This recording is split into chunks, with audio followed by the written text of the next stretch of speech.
நான் ஷார்ட்ஸ்லேயே சொல்லியிருக்கேன் ஆல்ரெடி. நான் வந்து ஹாஸ்டலில் வந்து என்னை எதுக்காக போய் சேர்த்தாங்கன்றதை, அந்த விஷயத்த நீங்கள் வந்து அந்த ஷார்ட்ஸில் போய் பார்த்துக்கோங்க. அதுக்கப்புறம் என்னாச்சுன்னு நான் சொல்கிறேன். இப்போ வந்து ஹாஸ்டலில் வந்து இருக்கிறப்ப வந்து நான் ரொம்ப சின்ன வயசு, ஒரு 10, 7, 8 வயசு இருக்கும். அந்த வயசுலேயே கொண்டு போய் என்னை ஹாஸ்டலில் சேர்த்தாங்க.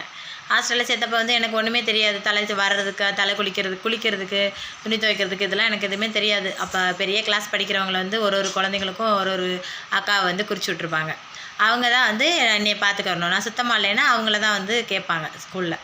அந்த மாதிரி எனக்கு விட்டுருந்தாங்க. அந்த அக்கா வந்து என்னை பார்த்துப்பாங்க. இருந்தாலும் அவங்க பார்த்துக்கிறது வந்து எப்படி இருக்கும் அப்படின்றது உங்களுக்கே தெரியும். அப்படியே கையிலெல்லாம் பார்த்திங்கன்னா சிரங்கு வந்துடும்.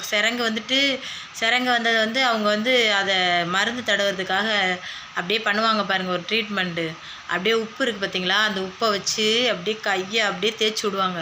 அப்படியே நம்மளை எண்ணெய் சட்டிக்குள்ளே தூக்கி போட்டால் பொரிச்சோம்னா எப்படி காந்தோம், அதை விட மோசமாக காந்து பார்த்துக்குங்க. அப்படியே ஒரு 10 ரவுண்டு ஒரு வேப்ப மரத்தை சுற்றி வர சொல்லுவாங்க. அதுக்கப்புறம் ஓடி வந்து அதில் அப்படியே ரத்தமாக கையெல்லாம் வடியும் பார்த்துக்கோங்க. அப்படியே லைபாய் சோப்பு தண்ணிக்குள்ளே அப்படியே கையை 1 மணி நேரம் அப்படியே வச்சுருக்கேன். அதுக்கப்புறம் தொடச்சி சாம்பல் இருக்குது பார்த்திங்களா, அந்த சாம்பலை அப்படியே ஒரு வெள்ளை துணியில் கட்டி அப்படியே தொட்டு எடுத்து அதுக்கப்புறம் ஆயில்மெண்ட் போடுவாங்க.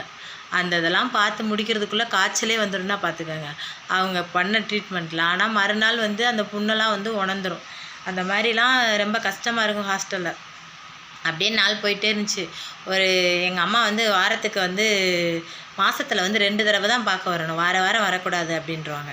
மாதத்தில் 2 தடவை பார்க்க வரும். வந்துக்கிட்டே இருந்துச்சு. திடீர்னு கொஞ்ச நாள் வரவே இல்லை. அப்புறம் எனக்கு சோப்பு இதெல்லாம் வந்து டீச்சர்ஸ்லேயே வந்து கலெக்ட் பண்ணி அவங்களே வந்து எனக்கு எல்லாம் வாங்கி தந்தாங்க. என்னாச்சு, நம்ம அம்மா வரலன்னு நான் யோசிச்சுட்டு அழுகையாக இருக்கும். ஏன்னா மற்ற பசங்களுக்கெல்லாம் வந்து ஸ்நாக்ஸு, சாப்பாடு இதெல்லாம் கொண்டு வந்து கொடுக்குறப்ப வந்து நம்மளுக்கு ஒரு மாதிரியாக இருக்கும். அவங்களே சுற்றி வருவேன். அவங்கெல்லாம் நல்ல சாப்பாடு சாப்பிடுவாங்களா, அதெல்லாம் பார்க்குறப்ப ஒரு மாதிரியாக எனக்கே அழுகையாக வரும். ஏன்னா மற்ற பிள்ளைகள்லாம் ஸ்நாக்ஸ் இதுக்கெல்லாம் சாப்பிடுவாங்க, நம்மளுக்கு அது மட்டும் கிடைக்காது இல்லையா, அது வாங்கி தர மாட்டாங்க. அப்படியே வந்து நாள் போயிட்டே இருந்துச்சு. ஒரு நாள் வந்து எங்கள் அம்மா வந்துச்சு.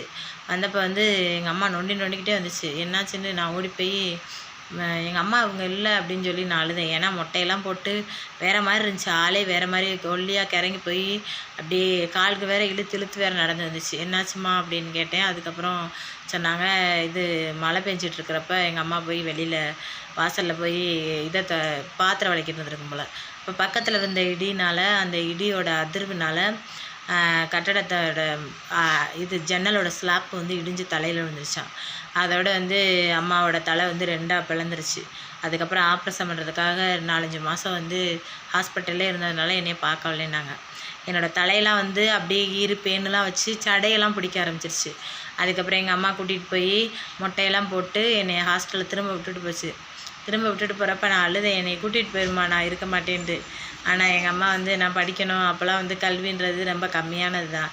ஹாஸ்டலில் வந்து என்னை சேர்த்து விட்டு போயிடுச்சுங்க. அதுக்கப்புறம் நான் ஹாஸ்டலில் இருந்தேன். அதோட ஹாஸ்டல் வாழ்க்கை வந்து ரொம்ப கஷ்டமானதுங்க. அதுக்கப்புறம் கொஞ்சம் பெரிய பிள்ளையாயிட்டோம்னு வச்சுக்கோங்களேன், ஹாஸ்டல் வாழ்க்கை வந்து ஜாலியானது, என்ஜாய்ஃபுல்லாக நம்ம வாட்டுக்கு ஜாலியாக பெல் அடித்தா சாப்பாடு அப்படின்ற மாதிரி நல்லாயிருக்குங்க.